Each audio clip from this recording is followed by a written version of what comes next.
Baik, saya akan melanjutkan untuk sharing buku ketiga with the title English Grammar. Consists 70 pages and 9 chapters. Baik, di chapter pertama kita akan membahas tentang artikel the indefinite article, kata sandang tak tentu.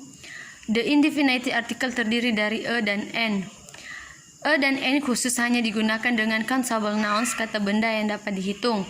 A dan n tidak dapat digunakan dengan uncountable nouns atau kata benda yang tidak dapat dihitung. Bentuk a digunakan sebelum kata benda yang dimulai dengan huruf mati dan huruf hidup yang berbunyi seperti huruf mati. Misalnya a man, a table, a university, a useful thing, a uniform.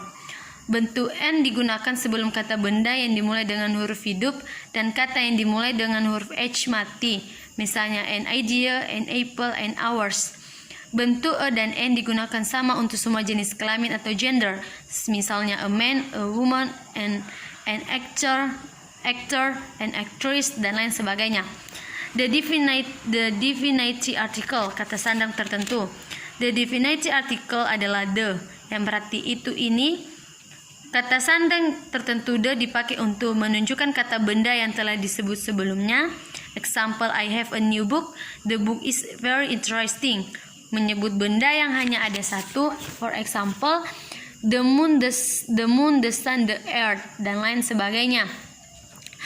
The superlative degree of adjective and adverbs, di depan superlatif dari adjective dan adverbs. Contohnya the most beautiful, the clearest, the biggest, the most difficult, dan lain sebagainya. Di chapter kedua kita belajar tentang nouns. Penggolongan kata benda. Kata benda nouns dapat diklasifikasikan dalam 3 golongan, yaitu kinds of nouns, types of nouns, dan number of nouns. Kinds of nouns dibagi dalam 2 macam, yaitu abstract nouns dan concrete nouns. Abstract nouns seperti friendship, thought, belief, heroism, dan lain sebagainya. Sedangkan concrete nouns terdiri atas proper nouns, common nouns, collective nouns, dan material nouns. Types of nouns, kata benda menurut jenisnya dibagi 2, yaitu countable nouns, kata benda yang bisa dihitung, dan uncountable nouns, kata benda yang tidak bisa dihitung. Number of nouns, menurut jumlahnya kata benda dibagi dalam 2 golongan, yaitu singular nouns, kata benda tunggal, dan plural nouns, kata benda jamak. Next, di chapter ketiga kita belajar the verb atau to be. Kata to be yaitu am, is, are sebagai kata kerja gabung. Bentuk am dipakai untuk orang pertama tunggal, yaitu I am. Are dipakai untuk orang kedua tunggal dan untuk jamak, yaitu you are.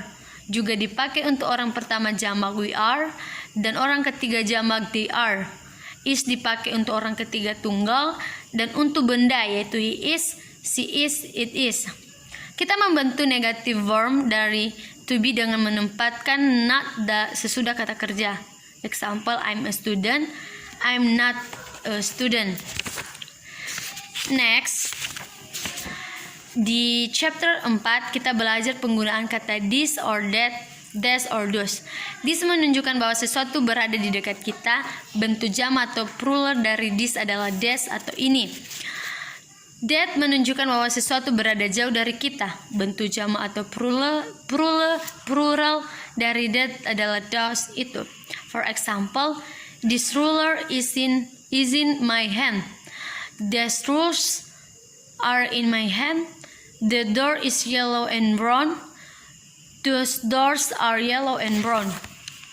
Next, di chapter kelima kita belajar tentang personal pronouns, yaitu penggolongan personal pronouns dibagi menjadi subjective pronouns, objective pronouns, possessive adjective, dan possessive pronouns.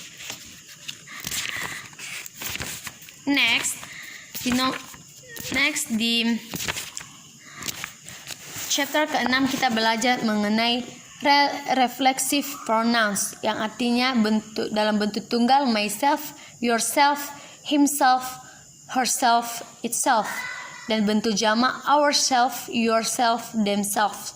Kita menggunakan reflexive pronouns untuk menunjukkan kembali pada subjek dari kalimat itu. For example, that desperate man killed himself. The mad woman burned herself. Kita juga menggunakan reflexive pronouns untuk memberikan tekanan pada seseorang atau sesuatu yang telah disebutkan dalam kalimat itu. The emphatic use. Contohnya, I myself will wear that rose dress. The motorcycle itself was damaged severely. Jika kita menggunakan suatu reflexive pronoun dengan by, artinya ialah sendiri atau seorang diri atau tanpa bantuan, alone. For example, he lives by himself. Next, di chapter ke-7 kita belajar mengenai adjective. Kata sifat atau adjektif digunakan untuk menerangkan kata benda atau nouns. Adjektif mempunyai 3 tingkat perbandingan, 3 degrees of comparison, yaitu the positive degree tingkat biasa, the comparative degree tingkat lebih, the superlative degree tingkat paling. Next, di chapter ke-8 kita belajar adverbs and adverb clause. Kata keterangan adverbs digunakan dalam kalimat untuk menerangkan kata kerja dan biasanya dibentuk dengan akhiran li ditambahkan pada kata sifat.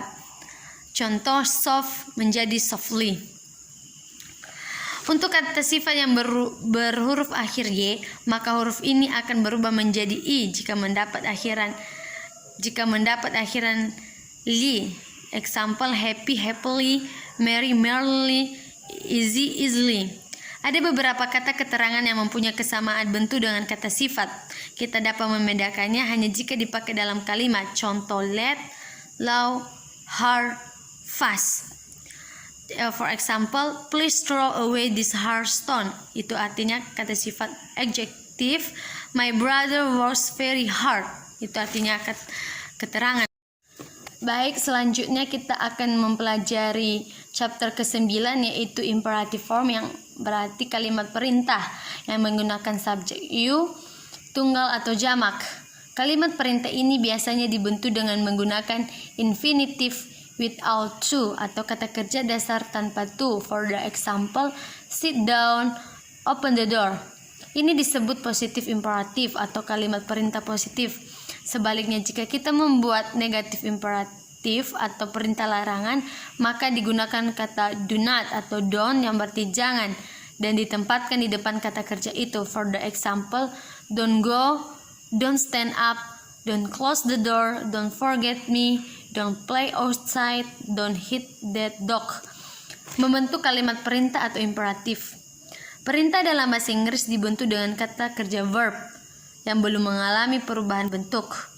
Seringkali ada tambahan-tambahan partikel seperti at, in, out, away, up, down, back, over, round, off, under, dan lain sebagainya.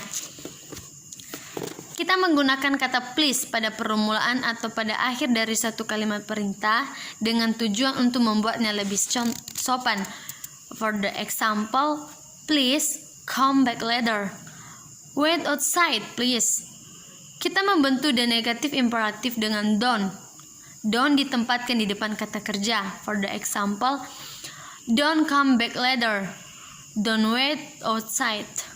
Imperatif dengan adjective. For the example, be quiet please, the baby is sleeping. Be careful please. Be happy please. You have passed your final examination. Be calm please. Be calm please. The use of imperative sentence, kalimat perintah dapat digunakan untuk memberikan arah. Contoh, turn right on the corner, memberikan perintah. Contoh, shoot the wardrobe, memberikan perintah dengan sopan dengan cara menambahkan kata please. Contoh, please post the letter. Come on please. That's all and thank you.